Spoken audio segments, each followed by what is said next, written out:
Почитувани, Венко Филипче и неговото СДС, координирано од Зоран Заев и во врска со идејата за дата центри или центри за податоци во Македонија, покажуваат дека воопшто не мислат за државата, незиниот развој што носи придобивки и за граѓаните. Филипче повторно излезе јавно со низа на критики и сомнежи во врска со евентуална изградба на дата центри во Македонија. Едноставно кажано, Филипче и за оваа тема почна да шири невистини, паника или хистерија во јавноста.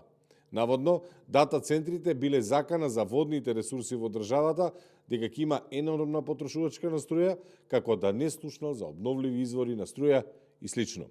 И овој пат, очигледно Филипче стана нервозен и застана контра дата центрите, веројатно затоа што не помине иницијативата во Пехчево на нивниот човек, негов и Назаев, инаку поранешен пратеник од Социјалдемократскиот сојуз.